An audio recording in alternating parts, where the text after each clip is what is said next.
Welcome for another live session. 6 ingredients to creating a really great companion dog.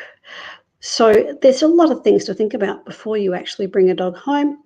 And also if you've already got a dog at home, this might help you out a little bit as well. So this is not just for puppies, this is for rescue dogs as well. Today I'm going to be talking about socialization. Now, this is a really misunderstood area, particularly for puppies, but also very much for the adult dogs as well. Socialization is jargon. It is not a common language term. Socializing is common. So, you know what socializing is. You're going out and having fun with your friends, blah, blah, blah.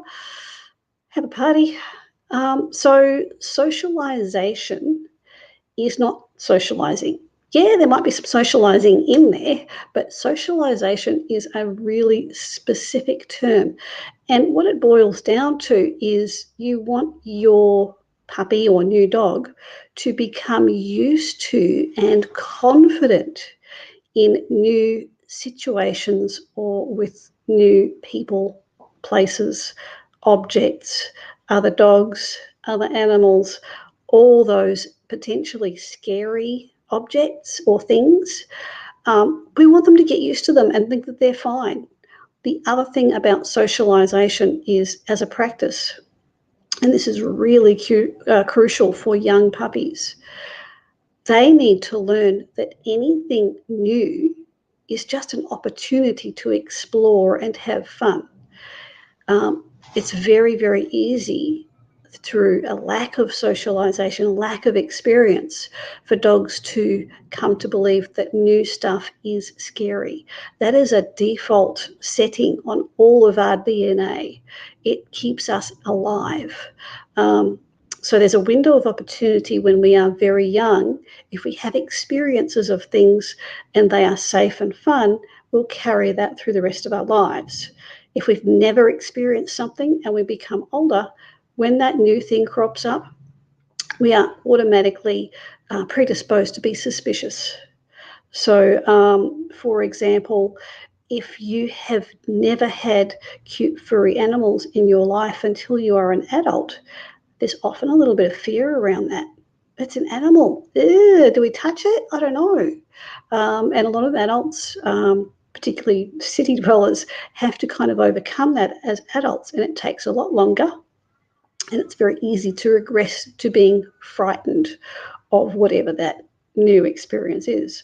So driving is another classic example. If you didn't learn to drive until later in your adult life, you're likely to be a much more cautious and hesitant driver than if you learnt when you were a young, invincible teenager. So it's a lot easier when you're a teenager to assimilate all of that information, but you're also much more trusting of the world in general, which can be a good thing. It means you're a relaxed driver and you're not stressing yourself out. So puppies and dogs are the same. Puppies, particularly if you've got a dog who missed out in their critical socialization period, it most likely means that when they encounter something new, it will take them a lot longer to negotiate that transition into, oh, that is normal. That is in my space and I am not afraid of it. For some of you, that will mean that you need professional help from a reward-based dog trainer or a behaviourist in some cases. So a behavioural trainer who is going to work to change your dog's emotional response, because some of them are really going to struggle if they did not have enough socialisation as a young puppy. Older puppies who've not had enough socialisation are easier to re-socialise, but it will take concerted effort. When they're really young, it's super easy to program their little brains because that's what their brains are there for at that young age. Now, this is where I come to a really important point about socialisation, and do please comment while we're live if you've got any experience with socialisation or a lack of. what you want to make sure of when you are exposing your particularly young puppies or brand new dog who's just arrived, you want to make sure that you're setting them up for only having good experiences, because they will absorb bad experiences very much as they do the good ones, sometimes more so. So, for example, let's say that you're going to take your puppy to Bunnings. Now, our local Bunnings stores allow you to have a puppy in your trolley, as long as you're supervising and they're not peeing on everything. They're actually quite happy to have puppies in Bunnings stores at the moment. So what you need to do in that situation is assess your puppy before you even go out. Are they used to car rides? Is the car ride going to be fun? If not, you need to work on that first. So intensively make sure that your car is a fun place to be before you try and tack on any other adventures. The other thing is to see if they are comfortable with vibrations. If they're up high, are they comfortable with being up high, being held? So I'm thinking about this trolley, right? You're going to be rolling that over some rough pavement and it's going to vibrate. You don't want to scare the crap out of your puppy. That will go with them for the rest of their lives. So make sure you've got a comfy bed, you're putting them in the trolley, you're moving it a little bit, and then you're assessing to see what their response is. Do they look scared? Well, then stop. Don't take them into Bunnings. Roll them around outside a little bit. If they become comfortable with that, you give them lots of praise and treats and all that good stuff. If they look like they're super happy, then you can take them in. Also, and this is a massive thing for socialisation, a lot of puppies are very uncomfortable with strangers coming up to them. And because they're cute, strangers will do that. So do pick what strangers you're exposing them to according to your puppy's preferences right now. And they will go through fear periods. They will have off days. And this is adult dogs as well. There are some days I do not feel like socialising with any people. I would like to stay home on those days. I'm an introvert. Other days I'm rocking it and I really want to go hang out with some people. So do be aware of that with your dog, particularly if they've transitioned out of a pound or a kennel situation. They are coming to you highly stressed.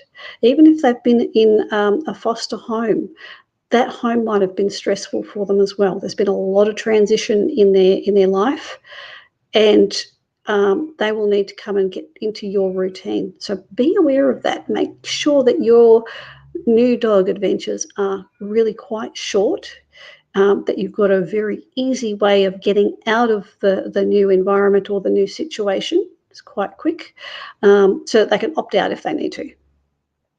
Don't give up on stuff though. Make sure that you can do an easier version. So if the trolley is out because they don't like the vibration of the trolley, we're going to start doing some interesting walks over wibbly wobbly textured surfaces to start out with, and we do it as a fun game. And then we do platforms and things that they've got to walk over, and we engage their little brains to be having fun with novelty in any way that we can. So obviously this is a very brief talk about socialisation, and desensitisation is another jargon word. But these are really super, super important, because if you want to have a great companion dog, they're not going to flip out when a new person pops around a corner. They're going to go, hey, new friend. That's what you're aiming for. Or if they're a guarding breed, they're going to go, hey, new person. Oh, well, my people are not reacting. It's fine. So definitely do get in touch if you're having socialisation questions and you're not sure. I'm happy to chat about that. Obviously, puppies are just so much fun, because mostly they are really keen to get out there and explore. But if they're not, it can be so easy to create massive problems by overexposing them and freaking them out. So absolutely seek help with those guys. But also plan when you're going to bring your new dog home, particularly rescue, who's already stressed. Plan what those first few days, first few weeks are going to involve. What things are you going to have in their lives anyway that you want to begin to introduce them to in a really constructive, fun, safe way? So I'm Mara from Dog Training Help. I will be continuing on with the 6 ingredients to having a really awesome, well socialised companion dog. And so tune in next Friday. If you do want to get in touch with me, my phone number is 040 316 4748. I will see you again very soon.